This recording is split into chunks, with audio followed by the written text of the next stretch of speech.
Red Bull rilis mobil, tim rival ketar-ketir.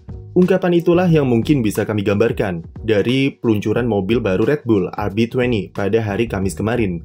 Secara tampilan, desainer livery team sudah jelas makan gaji buta karena sama sekali tidak ada perubahan berarti dari corak warnanya.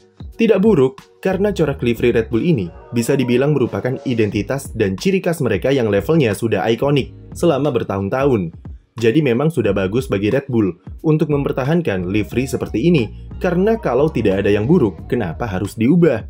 Toh update livery tidaklah penting, karena selama performanya masih dominan dan bisa tampil di barisan terdepan, maka selama itulah Red Bull akan terus tersorot kamera dengan prestasinya. Jika melihat seperti apa bentuk dari RB20, Red Bull seakan-akan seperti berniat untuk menggocek rival-rivalnya yang mengadopsi desain mobil musim lalu. Ketika semua tim lawan mencoba untuk meniru desain RB19, Red Bull memutuskan untuk ganti filosofi konsep mobil barunya dan ingin menunjukkan jika mau konsep apapun yang dipakai, selama kualitas development-nya terjaga, maka performa mobil pun bisa tetap kompetitif. Dan kalau melihat fakta jika meskipun musim lalu mereka bisa mencatat sejarah sebagai tim paling dominan dalam sejarah F1 dengan kondisi di bawah hukuman pengurangan tes aero karena pelanggaran budget cap, maka wajar jika tim-tim rival ketar-ketir ketika melihat bentuk RB20 kemarin. Terutama ketika mobilnya bocor ke publik saat shakedown di Silverstone, kita bisa melihat seperti apa rapinya airflow yang dihasilkan dari elemen-elemen aerodinamika yang ada di sana. Pembahasan RB20, mari kita mulai dari bagian depan. Red Bull mengikuti tren dengan mengubah moncong hidungnya menjadi lebih flat. Bedanya dari tim lain, moncongnya masih cukup panjang dan bertapak di area main plane sayap depan. Namun dengan nose tip atau ujungnya yang lebih flat dan lebar, ini akan memperhalus airflow yang masuk dan mengalir di hidung, yang mana bakal diarahkan ke area suspensi dan sidepod. Selain itu, lubang S-duct atau pendingin kokpit yang biasanya ada di ujung moncong tidak ada di mobil RB20. Sepertinya lubang pendingin kokpit tersebut dipindah ke dua lubang kecil di tengah-tengah hidung. Tapi bisa jadi itu merupakan air scoop yang merupakan regulasi baru untuk musim ini dan digunakan sebagai komponen pendinginan ekstra bagi kokpit pembalap. Lalu beralih ke suspensi depan, Red Bull masih mempertahankan konsep pull rod yang jadi ciri khas mobil era ground effect mereka dan sudah ditiru oleh banyak tim karena terbukti bisa membawa efek aerodinamika serta mekanikal yang jitu dengan elemen anti-dive-nya. Kemudian masuk ke tengah mobil, disinilah perombakan besar terjadi di RB20. Ketika pertama kali melihat bocoran RB20 yang tersebar, perhatian kami langsung tertuju ke arah bentuk engine cover yang mengadopsi konsep model Cannon atau pundak dari Mercedes W14 tahun lalu. Konsep ini memiliki bulkingan yang cukup besar dan terbentang dari belakang halo sampai ujung belakang engine cover. Di dalamnya terdapat cekungan yang cukup dalam sebagai tempat untuk mengalirkan udara exit radiator supaya tidak mengganggu aliran airflow di bawahnya. Bedanya dengan Mercedes, bulking engine cover di RB20 ini lebih tinggi dan menuki atau menurun tajam di bagian belakangnya untuk memperkuat airflow yang diarahkan ke diffuser dan memaksimalkan downforce yang bisa dihasilkan. Bahkan, desain cekungan di atasnya juga dibuat menyerupai Venturi Tunnel untuk meningkatkan energi airflow yang mengalir di sana.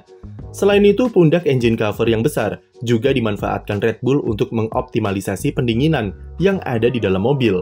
Desain bulkingan tersebut dipakai sebagai tempat airflow pendinginan mobil bergerak di dalam eksternal cover mobil yang melapisi komponen-komponen mesin serta kelistrikan di dalam mobil. Terutama di bagian plenum yang berguna untuk mengontrol temperatur mesin supaya tidak overheating. Dengan ruang yang dihasilkan lebih besar dari engine cover sebelumnya, otomatis Red Bull memiliki sistem pendinginan dari aliran udara yang lebih optimal dari mobil pendahulunya. Eksploitasi Red Bull soal pendinginan mobil ini tentu bukan tanpa alasan, karena berkaitan dengan konsep inlet baru yang mereka usung di RB20. Jika 2 musim sebelumnya mereka mempopulerkan desain inlet sidepod underbite, kali ini mereka memakai model overbite atau inlet sidepod yang terletak di bawah penampang. Yang lebih menariknya lagi, inlet sidepod di RB20 berbentuk vertikal dan tersembunyi di bawah undercut sasis. Lagi-lagi mengadopsi dan familiar dengan model yang sebelumnya diusung Mercedes di konsep Zero Pod yang sudah mereka tinggalkan di GP Monaco tahun lalu. Inlet vertikal dan dibuat secara overbite, berdampak ke area undercut yang menjadi lebih luas dan lebih agresif dari mobil pendahulunya. area atas sidepod juga lebih terekspos dan bisa dimanfaatkan Red Bull untuk alirkan airflow sebanyak mungkin ke bagian downwash-nya. Inlet vertikal di RB20 ini cukup mengejutkan, karena dengan konsep sidepod yang mereka usung sekarang, di atas kertas, model inlet vertikal tidak cocok dipasang di situ. Hal itu karena dengan model inlet vertikal dan overbite semacam ini, maka resiko terbesarnya adalah aliran udara buangan atau bocoran dari inlet sidepod tersebut akan mengacaukan airflow yang mengalir di undercut. Efeknya bisa ke konsistensi downforce yang dihasilkan oleh floor akan terganggu. Inilah yang jadi salah satu penyebab kenapa inlet vertikal di zero pod Mercedes tidak optimal. Untuk menerapkannya, memerlukan perombakan sidepod yang masif, dan Red Bull nampaknya masih mengusung konsep yang sama seperti musim lalu. Oleh karena itu, Red Bull sudah mewanti-wanti jika RB20 yang kita lihat saat rilis kemarin bukanlah versi final, dan kemungkinan besar akan memiliki desain yang berbeda saat turun pertama kali di Bahrain. Bahkan mereka sudah menjanjikan sebuah inovasi yang berani dan agresif dalam beberapa balapan pertama musim ini. Sebuah evolusi yang diklaim Red Bull sebagai komitmen mereka untuk terus mendobrak batas-batas yang ada di F1. Dan sampai-sampai, tim sudah bersiap diri jika inovasinya akan diprotes tim lain karena saking beraninya. Terbaru, Red Bull dikabarkan bakal mengadopsi desain zero pod yang sudah dibuang jauh-jauh oleh Mercedes ke mobil RB20 dan akan diterapkan paling cepat pada ronde keempat di GP Jepang. Sekarang kita sudah tahu kenapa Adrian Newey seringkali menghentikan langkahnya demi mengamati mobil W14 di grid. Dari engine cover, inlet vertikal, lalu sampai ke rencana tim untuk adopsi zero pod. Tanda-tandanya sudah bisa kita lihat dari musim lalu. Karena arah development RB19 sendiri adalah penyederhanaan sistem pendinginan dan packaging mesin, yang berarti Red Bull memang sudah berencana untuk membuka ruang seluas mungkin di area permukaan floor serta bodi eksternalnya.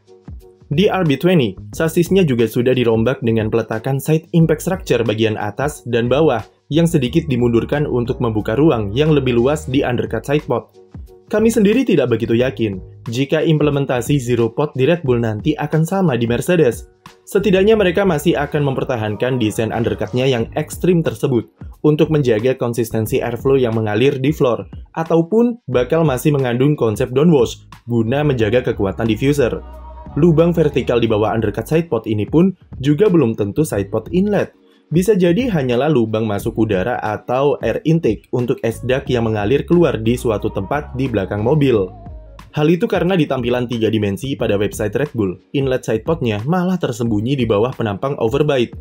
Air intake vertikal juga bukan cuma Red Bull saja yang punya, tapi ini sudah diadopsi juga oleh Ferrari, yang tujuan utamanya bukanlah dipakai untuk pendinginan.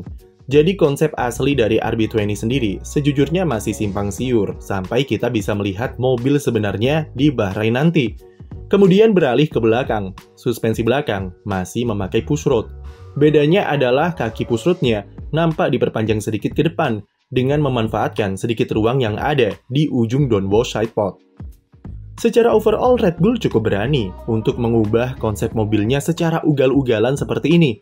Apalagi yang diadopsi adalah desain-desain dari Mercedes yang notabene gagal dalam 2 musim terakhir dan sudah membuang konsep yang mereka usung sendiri. Mengubah konsep resikonya sangatlah besar dan bisa dengan mudah mendatangkan masalah. Tapi dengan expertise Red Bull, dengan SDM berkualitas serta keberadaan Adrian Newey bersama Pierre Wacky, setidaknya sulit untuk melihat RB20 menjadi flop tahun ini karena mengadopsi konsep dari tim yang gagal memaksimalkannya. Justru bisa jadi Newey menemukan solusi dan memperbaiki konsep zero pod lalu disempurnakan di Red Bull. Sebuah plot yang sungguh menakjubkan bagi Red Bull, seandainya mereka bisa tetap dominan meskipun sudah berganti konsep. Padahal semua tim lain sudah mengikuti dan meniru desain dari RB19. Ini akan membuktikan ucapan Newey dan James Allison jika sidepod bukanlah faktor krusial soal penentuan bagus tidaknya performa dari suatu mobil. Namun suspensi dan kestabilan downforce dari underfloor yang berperan besar dalam mobil di era ground effect. Mercedes tentu juga akan dipermalukan seandainya desain zero pod mereka malah bekerja di mobil Red Bull. Yang jelas kita semua tidak tahu sejauh apa Red Bull bisa improvisasi dan meningkatkan performanya dengan dominasi yang mereka raih musim lalu. Red Bull memiliki semua data yang diperlukan dan mereka sudah riset sejak jauh-jauh hari karena dominasinya tersebut. Bahkan meskipun mereka tetap memakai sasis RB19 pun, kami percaya Red Bull tetap mampu jadi pesaing kuat gelar juara di musim 2024. Padahal Red Bull mengklaim jika RB19 bukanlah mobil yang sempurna karena masih memiliki banyak kelemahan yang diakibatkan oleh keunggulan superior yang mereka miliki. Agak ngeri-ngeri sedap memang jika membayangkan segila apa development mobil Red Bull dan potensinya yang masih terbuka cukup besar. Jadi, sudahkah kalian siap untuk mendengarkan Wilhelmus lagi musim ini? Sekian video dari kami, jangan lupa beri like dan subscribe untuk konten F1 lainnya.